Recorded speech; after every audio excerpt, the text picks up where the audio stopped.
आज की कहानी में आपका स्वागत है। नमस्कार। आज हम उर्दू अदब के एक बहुत ही अजीम अफसाना निगार सादत हसन मंटो की लिखी एक कहानी पर बात करेंगे। कहानी का नाम है झुमके और ये सिर्फ एक कहानी नहीं है।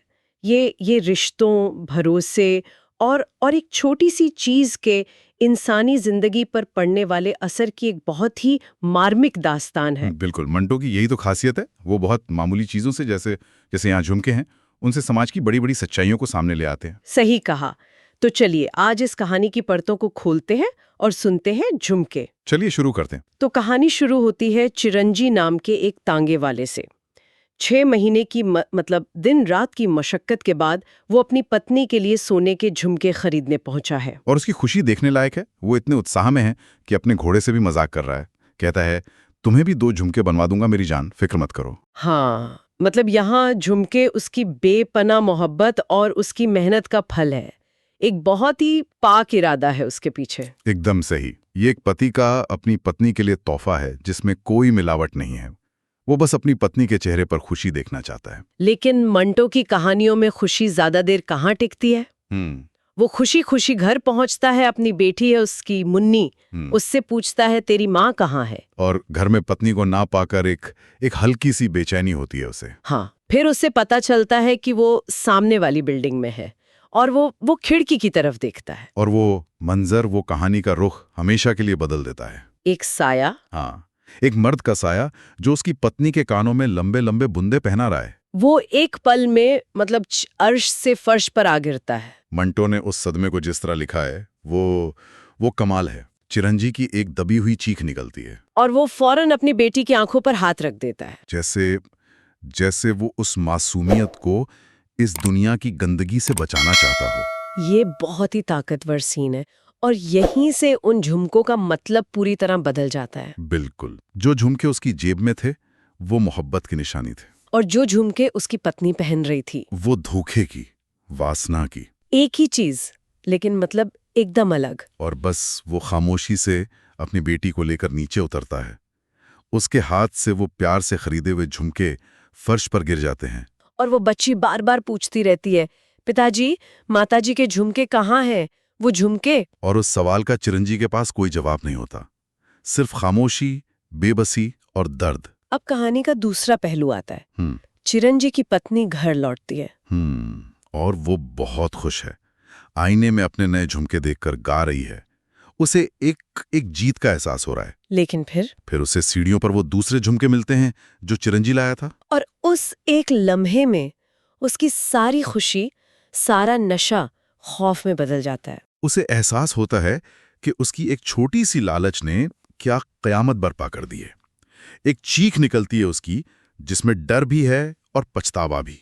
वो घबराकर वापस अपने प्रेमी के पास जाती है, ये सोचकर कि वो उसे पनाह देगा। हाँ, और उससे कहती है, वो लाइन बहुत कुछ कहती है, मुझे इतने जेवर चाहिए कि मेरा पाप इनके बोझ तले दब जाए। क्या बात है, वो अपने अपराध बोध को, अपनी शर्म को जेवरों के नीचे छिपाना चाहती है। बिल्कुल, ये समाज पर भी एक तंज है ना, कि बाहरी चमक दमक से अंदर की कालिक को छिपाने की कोशिश। लेकिन उसका प्रेमी उसे साफ साफ ठुकरा देता है। वो कहता है, ये एक सौदा था जो खत्म हो गया।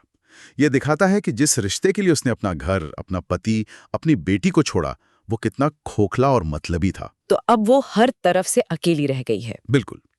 अब कहानी कई साल आगे बढ़ जाती है। हाँ, चिरंजी एक नए घर में है, अपनी बेटी मुन्नी के साथ, जिसका नाम अब उसने कृष्णा कुमारी रख दिया है। और उसने अपनी बेटी से कहा है कि उसकी माँ मर चुकी है, एक ऐसी जगह चली गई है जहां से कोई वापस नहीं आता। ये झूठ वो अपनी बेटी को बचाने के लिए बोलता है, लेकिन ये उसे अंदर से खा रहा है। सही बात है। और उसकी नफरत और दर्द तब सामने आता है जब एक दिन उसकी पत्नी वहां आ जाती है अपनी बेटी को वापस मांगने। और चिरंजी जो कहता है वो बहुत कठोर शब्द है। वो कहता है, वो औरत जो मर्द की बीवी नहीं बन सकती, औलाद की माँ कैसे हो सकती? वो उसे एक इंसान के तौर पर भी नहीं देख पा रहा।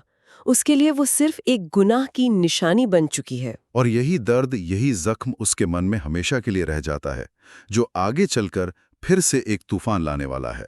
तो अब कृष्णा कुमारी बड़ी हो गई है, कॉलेज में है, और यहाँ कहानी में एक हल्का फुल्का मोड़ आता है। हाँ, उसकी मुलाकात होती है एक सीधे साधे देहाती लड़के कृष्ण कुमार से। उनके दाखिले के फॉर्म भी बदल जाते हैं, जिससे एक मजाक स्थिति पैदा होती है। और कॉलेज के कुछ बिगड़ैल लड़के हैं, जगदीश और सतीश, वो उनका मजाक उड़ाते हैं। यहाँ जगदीश का किरदार वो उस शैतानी ताकत का प्रतीक है जो दूसरों की मासूमियत को खत्म करने में मजा लेती है। सही। वो कृष्ण कुमार को उसके पुराने कपड़ों की वजह से परेशान करते हैं, उसे कीचड़ में धकेल देते हैं। और फिर कृष्णा कुमारी वो उसके लिए हमदर्दी जताती है।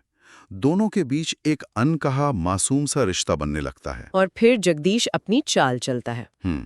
वो कृष्ण कुमार के भूलेपन का फायदा उठाता है। उसे उकसाता है कि वो कृष्णा कुमारी से अपने इश्क का इजहार एक तोहफा देकर करे। और तोहफे में क्या सुझाता है? झुमके। फिर से झुमके। कहानी घूमकर वहीं आ जाती है। बिल्कुल, लेकिन इस बार इन झुमकों का मतलब अलग है। ये ना तो चिरंजी की मोहब्बत जैसे पाक हैं और ना ही धोखे से भरे हैं। ये एक मासूम लड़के के पहले प्यार का इजहार है। हाँ, लेकिन चिरंजी के लिए? चिरंजी के लिए झुमके अब सिर्फ और सिर्फ धोखे का प्रतीक बन चुके हैं। तो जब वो अपनी बेटी को आईने के सामने वही झुमके पहनकर खुश होते हुए देखता है, उसका बरसों पुराना जख्म फिर से हरा हो जाता है। वो पागलों की तरह उस पर चिल्लाता है। उसे लगता है इतिहास खुद को दोहरा रहा है। उसे लगता है कि उसकी बेटी भी अपनी माँ की तरह जेवरों के लालच में पड़ गई है। ये कहानी का सबसे दुखद हिस्सा है। सही बात है। एक पिता अपनी बेटी की मासूमियत पर सिर्फ इसलिए शक कर रहा है क्योंकि उसे अपनी पत्नी से धोखा मिला था। वो अपने अतीत के बोझ तले अपनी बेटी के वर्तमान को कुचल रहा है। कृष्णा कुमारी अपने पिता से माफी मांगती है।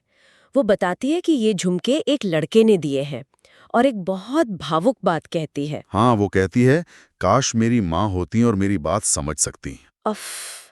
और इस गलतफहमी में चिरंजीव एक बहुत बड़ा कदम उठा लेता है। उसे लगता है बेटी को जेवरों का लालच है, तो वो उसे इतने जेवर देगा कि उसे किसी और की जरूरत ना पड़े। और इसके लिए वो अपनी सबसे कीमती चीज, अपना तंगा घोड़ा, जो उसकी रोजी रोटी है, उसका साथी है, उसे बेच देता है। ये एक पिता का बलिदान है, लेकिन एक गलतफहमी पर आधारित बलिदान। और इसी बीच जगदीश फिर से एक चाल चलता है। हाँ, वो चिरंजी से मिलकर उसकी बेटी के बारे में झूठी और गंदी बातें करता है, और चिरंजी, जो पहले से ही शक में डूबा हुआ है, वो यकीन कर लेता है। ये गलतफहमी का एक ऐसा जाल है जिसे मंटो ने बड़ी बारीकी से बुना है। हर कोई आधी अधूरी जानकारी के आधार पर दूसरे को जज कर रहा है। कृष्ण कुमार को लगता है कि तांगे वाला कोई दलाल है, चिरंजी को लगता है बेटी बिगड़ गई है, और कृष्ण कुमारी इन दोनों के बीच फंसी हुई है, बेखबर। और फिर आता है कहानी का क्लाइमैक्स। कृष्ण कुमार गुस्से में है। वो उस तांगे वाले को सबक सिखाना चाहता है। वो कॉलेज के बाहर उसका इंतजार कर रहा है। जैसे ही चिरंजी अपना तांगा लेकर कॉलेज पहुंचता है, कृष्ण कुमार उस पर हमला कर देता है और उसे एक जोरदार थप्पड़ मारता है। ये टकराव इतना नाटकीय है। और फिर कृष्णा कुमारी की चीख सुनाई देती है, कुमार, ये तुम क्या कर रहे हो? ये मेरे पिताजी हैं। और उस एक पल में सारी गलतफहमियां, सारा शक, सब कुछ शीशे की तरह टूटकर बिखर जाता है। कृष्ण कुमार का सदमा, शर्मिंदगी वो सोच भी नहीं सकता था। लेकिन यहाँ चिरंजी का बड़प्पन देखिए। उसके मुंह से खून बह रहा है, लेकिन वो मुस्कुरा कर कहता है, हाँ बेटा, मैं इसका पिता हूं और तुम्हारा भी। ये उसकी महानता है। इतनी नफरत और दर्द सहने के बाद भी वो एक नौजवान की गलती को माफ कर देता है और उसे अपना लेता है। बिल्कुल, ऐसा लगता है कि अब सब ठीक हो जाएगा। एक उम्मीद की किरण दिखती है। शहनाइयों की धुन बजती है, कृष्ण कुमारी और कृष्ण कुमार की शादी हो रही है। एक सुखद अंत की उम्मीद बनती है। लेकिन ये मंटो की कहानी है। यहाँ अंत इतने सीधे नहीं होते। शादी के मंडप के बाहर चिरंजी की पत्नी पहुंच जाती है, जो अब एक तवाइफ बन चुकी है, नशे में धुत है। वो बस एक बार अपनी बेटी को दुल्हन बने देखना चाहती है। ये कितना मार्मिक क्षण है। एक माँ अपनी बेटी की सबसे बड़ी खुशी में शामिल नहीं हो सकती। चिरंजी उसे देख लेता है और कुछ कहता नहीं, बस उसे अपने तांगे में बैठा लेता है। वो पूछती है, कहाँ ले जा रहे हो मुझे? और चिरंजी का जवाब, जहां पति और पत्नी को जाना चाहिए। और वो तांगे को घोड़े समेत एक गहरी खाई में गिरा देता है। खुद भी मर जाता है और अपनी पत्नी को भी मार देता है। ये अंत, ये बहुत ही चौंकाने वाला है, दुखद है। बिल्कुल, ये मंटो का समाज पर एक बहुत ही क्रूर कटाक्ष है। उनके हिसाब से चिरंजी की पत्नी जैसी गिरी हुई औरत के लिए समाज में कोई माफी नहीं है। कोई जगह नहीं है। तो क्या चिरंजी ने न्याय किया या वो भी समाज की तरह ही क्रूर बन गया? यही सवाल तो मंटो पाठक पर छोड़ देते हैं। और कहानी का सबसे सबसे दिल दहला देने वाला हिस्सा तो आखिर में आता है। हाँ, मरते हुए पत्नी की आंखों के सामने जवानी का वही दिन घूम जाता है जब उसने पहली बार वो धोखे वाले झुमके पहने थे। और जब उसकी मुट्ठी खुलती है तो उसकी हथेली पर वही झुमके नजर आते हैं जो चिरंजी उसके लिए पहली बार लाया था, जिन्हें शायद उसने इतने सालों से अपने पश्चाताप की निशानी की तरह संभाल कर रखा था। कहानी जहां से शुरू हुई थी वहीं आके खत्म होती है।